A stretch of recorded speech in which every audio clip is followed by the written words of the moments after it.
એટલે આ કાર્ય એ રીતે સંપન્ન થયું છે. અહીં વસતા પ્લોટમાં વસતા એ માટે આપણે ખૂબ ખૂબ અભિનંદન આપીએ એટલા ઓછા છે. અને કાકાની આ દીર્ઘ દ્રષ્ટિ અને બધું અત્યારે છોડીને દ્રષ્ટિ તરીકે જે જીવન જીવી રહ્યા છે તેના પરિવારમાં, ત્યારે હવે વધુને વધુ આવા કાર્ય દરેક ક્ષેત્ર માટે કરતા રહીએ એ અંતઃકરણની ભાવના ભાવી છે. આટલા ઉંમર છતાં પણ તેની શરીરની તંદુરસ્તી ખૂબ સારી છે અને આ જ તંદુરસ્તીથી વધુ કહેવો છે આજે. અને અભિગમથી દરેક કાર્યમાં રસ લેતા થાય એ ભાવના અંતઃકરણની ભાવું છું અને વીરમું છું. જય જીનેન્દ્ર. આજે આ પ્રસંગ નિમિત્તે મણિબેન પ્રભાશંકર સ્ટેટ સ્થાનક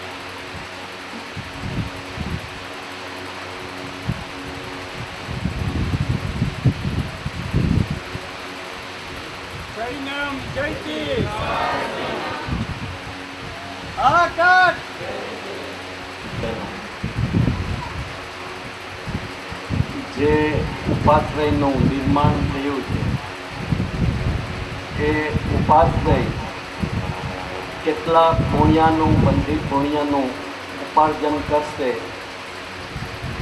એ કહેવું અતિ મુશ્કેલ છે. આ સ્થાનક એવું છે કે જ્યાં સંયમ જીવનની દુર્લભતાનું ભાન થાય છે. સંયમ જીવન બોલવું બહુ જ સહેલું છે, પરંતુ આચરણમાં અતિ મુશ્કેલ છે. તો એનું ભાન આપણે જ્યારે એમાં પ્રવેશ કરીએ ત્યારે જ થાય કે સંયમ જીવન શું કહેવાય, એની દુર્લભતા શું હોય. અને જ્યાં સુધી સંયમ જીવનમાં અને શ્રદ્ધામાં, પ્રભુ શ્રદ્ધામાં સ્થિતતા હોય ત્યાં સુધી એ ઉપાશ્રય, એ સ્થાન એ શુભ ચિહ્ન બને છે. આમ જોઈએ તો હવે પછી અહીંયા નવકાર મંત્રનું ગુંજન થતું જ રહેશે અને એ નવકાર મંત્રની પાત્રતા આપ સૌ જાણો છો કે માત્ર પ્રથમ પદનું સ્મરણ કરવાથી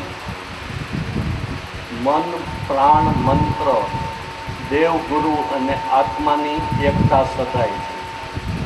માત્ર પ્રથમ પદની આરાધના.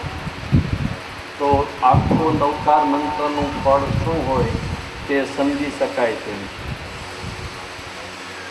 બીજું જોઈએ તો આજનો યુગ માયા, પાખંડ, પ્રપંચ, વાસના અને પાપોથી ભરેલો. જ્યારે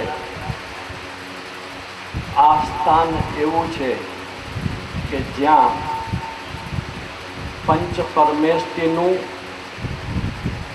આરાધન અને એનું ધ્યાન કરાય છે. જુઓ તો આજે 5 વિષયો છે એક તરફ, જ્યારે પંચ પરમેષ્ટિ છે બીજી તરફ. તો જે ચેતના વાસના તરફ વળી રહેલી છે એ ચેતનાને પંચ પરમેષ્ટિ તરફ વાળવા માટે આ સ્થાન મહત્વનું છે કે પંચ પરમેષ્ટિ તરફ જો ચેતનાને વળાશે તો જ આ આત્મા મુક્તિ પામશે. અને રોજિંદી જે આપણી જીવન વ્યવસ્થા છે એમાંથી અલ્પકાલીન જે આરાધનાનો સમય ફાળવી શકાય તે ફાળવીને આત્મશુદ્ધિ, ચિત્તશુદ્ધિ એના માટે આ સ્થાન ઉત્તમ છે. આમ જોઈએ તો આપણે જોઈએ તો ચિંતન, ધ્યાન, જ્ઞાન, અનુપ્રેક્ષા એ બધા માટેનું ઉત્તમ સ્થાન છે, જ્યાં આવા ગુરુ ભગવંતો યોગ્ય આત્માને યોગ્યતા વિકસાવવા માટે હિત શિક્ષા આપે છે અને પ્રેરણા આપે છે કે સાચો માર્ગ તે પંચ પરમેષ્ઠીનો જ માર્ગ છે, મુક્તિનો જ માર્ગ છે અને એ જ સાચું ગુણધન છે. જ્યાં શુદ્ધિકરણ થાય અને માટે જ હું આપને એક વિનંતી કરીશ કે અહીંયા જે કંઈ ઔષધ વ્રત કે બીજી તપસ્યાઓ કે અનુષ્ઠાનો થાય એ દરેક અનુષ્ઠાનો માત્ર દેહ દમનમાં રૂપ નહીં પરંતુ ચિત્તના દમન રૂપ બને એ જ લક્ષ્ય હોય કે જેથી કરીને ત્વરિત મુક્તિને વરી શકાય અને પરમાત્માનો અનુગ્રહ પ્રાપ્ત થાય, જેથી કરીને મુક્તિના દ્વાર મોકરા બને. આ જે આરાધના ચિત્ત શુદ્ધિકરણની માટે આ સ્થાન જે વોરા પરિવારે બનાવેલ છે એનો વિશેષ ઉપયોગ થાય અને ચિત્ત શુદ્ધિ માટે થાય એ જ શુભ ભાવના સાથે વિરમું. જય જય. આચાર્ય ભગવાન, મુનિ ભગવાન તો પૂજ્ય સાધ્વીજી ભગવાન તો અત્રે જે પ્રસંગ માટે આપણે સૌ ઉપસ્થિત થયા છીએ તે દાતા પરિવાર, વોરા કુટુંબને તથા મોરબીના સર્વે સાધર્મિક ભાઈઓ અને બહેનો, અત્રે ઉપસ્થિત થયેલા મોરબી માળિયા તાલુકાના શ્રી કાંતિભાઈ. આજે ખાસ એ કહેવાનું કે વોરા પરિવારનો કેટલો પુણ્યનો ઉદય છે કે પૂજ્ય ગુરુ ભગવાન, અને એ પણ કહેવા કે પ્રાતઃ સ્મરણની, જેના સ્મરણ માત્રથી તમારો દિવસ સરસ થાય, એમના શુભ હસ્તે આવા શુભ કાર્યનો આરંભ એમના કુટુંબ તરફથી થાય છે. ઉપાશ્રય એટલે આપણે સમજીએ છીએ ઉપ વત્તા આશ્રય, જે આશ્રય પર આવવાથી આપણા આત્માની ઉર્ધ્વગતિ પામવાની છે, આપણો આત્મા ઉપર જવાનો છે, એવા સરસ સ્થાનનું ઉદ્ઘાટન શ્રી ગુરુ ભગવંતના હાથે થાય છે. તે બદલ વોરા પરિવારને ખૂબ ખૂબ અભિનંદન. અને મોરબીના પુણ્ય એટલા છે કે આવા આચાર્ય મહારાજ સાહેબના હાથે આવા શુભ સ્થાનનો લાભ વોરા પરિવારને મળ્યો છે.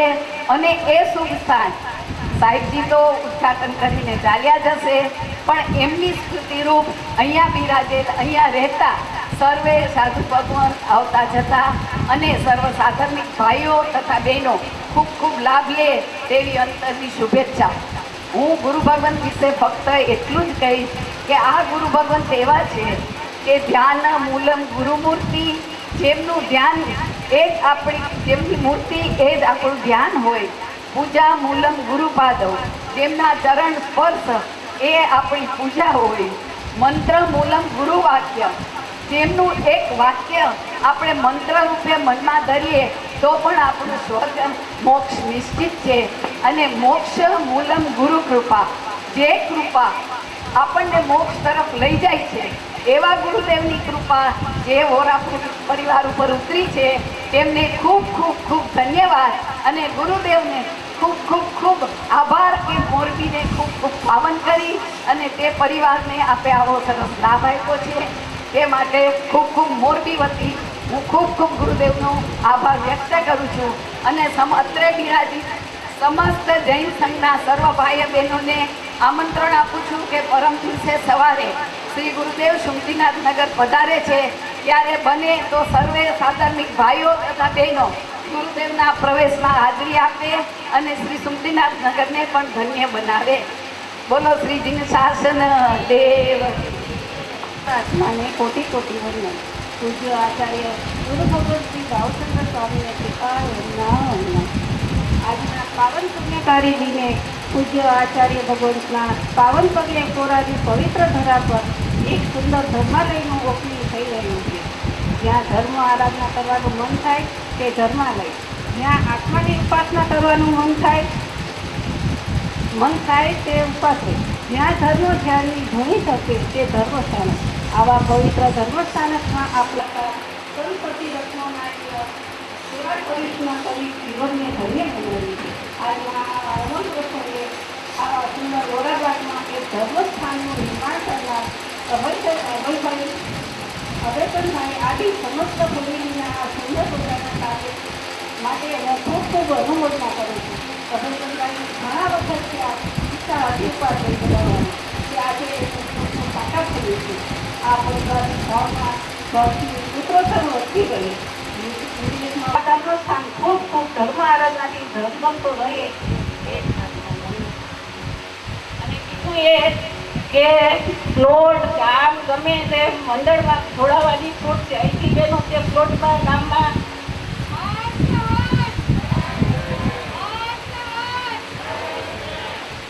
ગુરુજી, સાધ્વીજી, પૂરા પરિવાર, મારા વાલા ભાઈઓ બહેનો, આજે આ ઉદ્ઘાટનમાં કાલે હું મારાથી કાંઈ ગુરુજી કાંઈ આવ્યો હતો અને રવિવારે મેજોરિટી હું ગાંધીનગર નીકળતો કેમ જ્યારે, પણ આજે મને એમ થયું કે આવું હોરા પરિવારે એક સારું સ્થાન અપાસરાનું બનાવ્યું તો હું પણ હાજરી દઈ પછી નીકળું. પણ હોરા પરિવારને અભિનંદન દઉં. મોરબીમાં અપાસો તો બનાવ્યો, જગ્યા પુષ્કળ પાસે, પણ જે જગ્યા આવી આજે મારા મિત્ર કિશોરભાઈ અને ટાઉનશીપ બનાવી નમૂના રોગ, એટલે એ પણ બહુ મોટી વાત છે. જગ્યા બગાડી નાખતા હોય, જગ્યા મળતી હોય મળ્યા પછી એને બગાડતા હોય, પણ આ જગ્યાનો પૂરેપૂરો એવો ઉપયોગ કર્યો અને આ જોઈને બીજી આવી સોસાયટી થાય, મોરબી સારું મોરબી થાય, એ પણ તમે અપાસરા સાથે એ પણ નમૂના રૂપ તમે યોગ્ય જગ્યાને યોગ્ય માણાને જે આપી એ પણ અભિનંદન આપું. આપણે સૌ જાણી, મને કાલે જ હું વાત કરતો હતો મારાથી સાથે કે જેતપર મારું ગામ છે, અપાસરાની બાજુમાં જ મારું મકાન છે, એટલે પહેલેથી અપાસરા અરે મારે નાતો રહ્યો. 1990માં પાણી હું છાંટી અને અપાસરો બહેનો તો 1500 રૂપિયા દાન આપ્યું પાણી. શાંતિભાઈ હતા અમારે અહીંયા, અને મને મારા શ્રી આશીર્વાદ આવી એટલે મારા જાહેરજીમાં અહીંયાથી મારું ચાલુ થયું. પણ આપણા જીવનમાં કાંઈક કરવાનો એક ભાવના હોવી જોઈએ. આપણે અહીંયા બધા બેઠા, હું ઘણી વાર કહું કે મોરબી અત્યારે દેશ અને દુનિયામાં મોરબીથી ઓળખે છે, પણ ઓળખવામાં શિક્ષણમાં આ જૈનનો ફાળો. અત્યારે તો અમે પાટીદાર થયા છે, 20 વર્ષથી અમારા પાસે પુષ્કળ પૈસા થયા. હવે અમે સંસ્થા ઊભા કરી તો કાંઈ ખોટું નથી, પણ પહેલી જે સંસ્થાઓ થઈ બધી શિક્ષણની, એ અહીંના જે બધા વડવા બોમ્બઈ રહીએ એ બધાએ ખૂબ જ મોરબીને એમ કહેવાય કે ડેવલપમેન્ટ કરવામાં ખૂબ જ જે સહકાર આપ્યો. એ ધારાસભ્ય તરીકે હું જાહેરમાં ન બોલું તો નગુણો કહેવાય કે આ જે મોરબીને શિક્ષણમાં હબ દેવાવાળા જૈન પરિવાર, હમણાંવાળા નીતિનભાઈ પાંજરાપોરની, અમે બધા એમાં જ છીએ. એ પણ પાંજરાપોરની જે જમીન ટકાવી રાખી હોય 3200 વીઘા જે ટકાવી રાખી હોય, જે જમીન છબીલભાઈ જેવા ને એ બધાએ, તો એ પણ બહુ મોટી વાત છે મોરબી માટે. અત્યારે 5 વીઘા લેવી હોય તો પણ નથી લઈ શકતા. અને પાંજરાપોરનું પણ અત્યારે ડેવલપ 3200 ગાયું છે. અમે નીતિનભાઈ સાથે કામ કર્યું અને જે આ મિલકત જે જૈન સમાજે જે ટકાવી રાખી, જે આ જે તપસ્યાના આધારે આ જમીનનો બરોબર ઉપયોગ કર્યો. હમણાં જો બેઠો હતો ત્યારે બાજુમાં કે શ્રીમદ રાજનું બનાવવું છે, એની બાજુમાં કંઈક બીજું બનાવવું હોય, એમ હે આંબેડકર બનાવવું હોય. એટલે મનમાં પૈસો ઘણાને આપ્યો હોય, પણ પૈસો આપ્યા પછી યોગ્ય જગ્યાએ વપરાય એ પણ જરૂરી છે. પૈસો વ્યસનમાં ન વપરાય, ખોટા કામમાં ન વપરાય, સારી જગ્યાએ વપરાય, એવા પણ આપણે પ્રયત્ન કરવા જોઈએ. હું હોરા પરિવારને અભિનંદન આપું એક ધારાસભ્ય તરીકે કે મોરબીમાં મને એક શોખ છે કે મોરબી સારું બનાવવું. વર્ષો પહેલાં પેરિસ કહેતા મોરબી મોરબી ધૂળિયું હોય, એના આધારે હું નગરપાલિકાના સભ્ય થયો. મેં બેઉ નગરપાલિકામાં આ બધાને દોડાવ, ધારાસભ્ય નગરપાલિકાના સભ્ય થાય નહીં, પણ એના ભાગરૂપે ધીમે ધીમે મોરબી પેરિસ બને એવા પ્રયત્ન છે ને આપશ્રીના પણ ખૂબ જ બધાનો સહકાર છે. આજે મળીને ખૂબ આનંદ થયો. આ અપાસરાના ઉદ્ઘાટનમાં મહારાજશ્રી આવા અમે કાલ બેઠા, હું ગોવિંદભાઈ બેઠા હતા. અમારા વરમોરાવાળાને કાંઈ કરવું તો મહારાજજીને પહેલાં પૂછીને કરે. મહારાજજીએ કાલ ના પાડી કે ભાઈ ઓલો અમદાવાદનું મકાનનું કે હમણાં મુહૂર્ત કરતા નહીં કે જઈએ દિયો ત્યાં. એટલે કહેવાનું આવા માણસો, આવા આપણા ધર્મગુરુ અને જે છે એ ઘણીવાર હું કહું કે જાહેરમાં આપણે જો કે મહારાજશ્રી બેઠવાની કેવું વાત નથી કે ગમે એવું વાહન લ્યો, હેલિકોપ્ટર લ્યો, એને બેટરી ચાર્જ કરવી પડે. તો આપણી આ માણસની બેટરી આ સંતો ચાર્જ કરતા હોય, માણસની બેટરી સંતો ચાર્જ કરતા હોય એટલું આપણે ધ્યાન રાખી તો કમસે કમ ક્યાંય પણ હોય, કોઈ પણ ધર્મ હોય, જ્યાં સારું થતું હોય અહીંયા જવાય, આપણી બેટરી ચાર્જ થાય કાંઈ અને કરાવી જ પડે. જો બેટરી ચાર્જ ન કરી તો ક્યાં રસ્તે જઈને એનું કાંઈ નક્કી નહીં. ભારત માતા કી જય, વંદે માતરમ.